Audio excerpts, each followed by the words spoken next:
Alright, so let's get ready to make poly. That's my term I use for making this polygonal.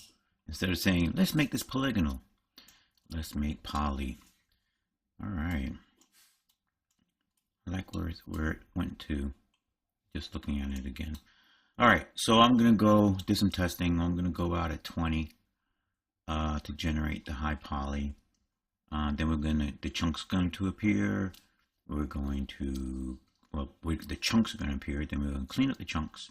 And then we're going to get rid of it. Basically, as we create our final meshed version, right? And then I'll actually show what I do to it.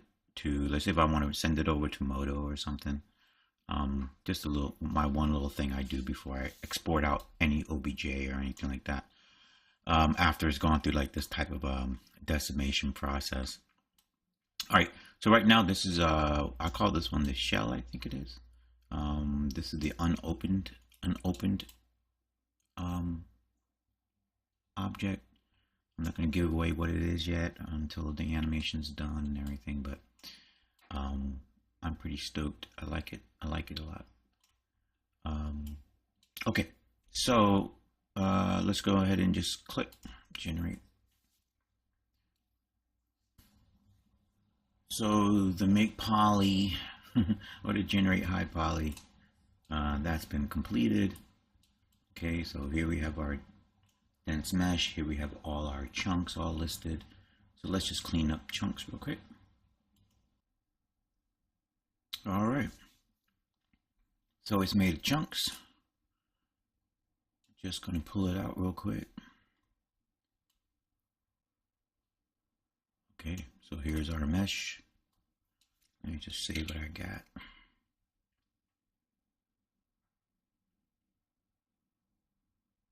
Okay, and we already know it's ultra dense. Okay, so now let's strip it down. I'm gonna go one step down to my quad mesher, and I see I had a 250,000. That'll work. I think that's my golden number there. Yep, and then we're gonna remesh it, and then once it's remeshed, it's gonna make its own little copy, and then we're gonna wind up getting, and then we have one more stage to do, and then we're gonna get rid of that chunk, the single chunk. That way, in case we need to do more, but that's just my good habit. Remesh it. If I want to hold on to some small transitions like here and stuff like that. So now let's just get rid of the waste. Whatever's wasted, like this interior area here that's doing nothing. It's a curvilinear shape, pretty overall. So most of this geometry is gonna stay on, but some areas like this flat area down here, those areas can go. This is good stuff, and this is not a sub D model, so all this stuff is always rendering polygonal, because they're not deforming or anything. Okay, so, and if you want to go thinner, if you need it for something, for an interactive thing, then that's different. But for cinematic or short story, no, this is good. All right, so now, I want to save again, so let's save again. Let's go on down to, I don't know why I have my Conjure Visions right here. It shouldn't be. It should be here. Because my next step in the line of stuff is B-mesh. Tries to quad, yep, because don't do tries here. I don't do tries on it. Only when I'm sending out, exporting as OBJ, then I'll add tries. But I want everything to be quad now. And that's my conjure setup, blah, blah, blah. So let's go apply. I always like the fact that it warns the heck out of me. All right, and then let's go.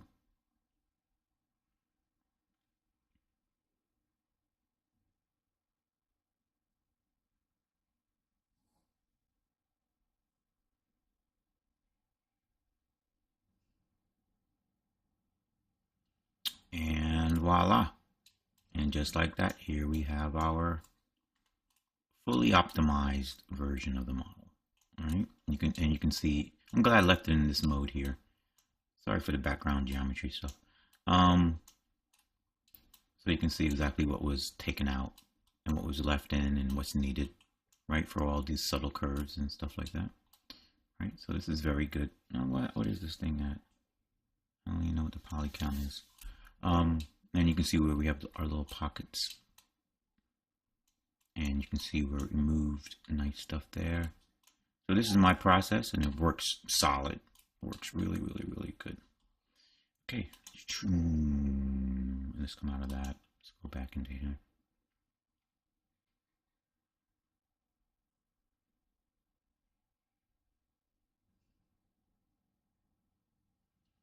And voila. And just like that, here we have our fully optimized version of the model. All right, you can see, I'm glad I left it in this mode here. Sorry for the background geometry stuff. So you can see exactly what was taken out and what was left in and what's needed, right, for all these subtle curves and stuff like that, right? So this is very good. Now what is this thing at? I don't even know what the poly count is. And you can see where we have our little pockets, and you can see where we moved nice stuff there. So this is my process, and it works solid. It works really, really, really good. Okay, let's come out of that. Let's go back into here.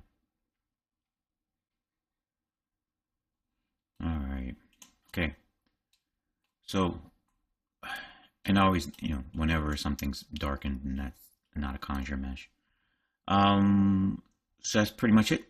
I'm going to export this guy over to Modo and start to build out the rest of the organic aspects of it. I like to do sub D over in Modo more than Blender. Modo's set up specifically for that.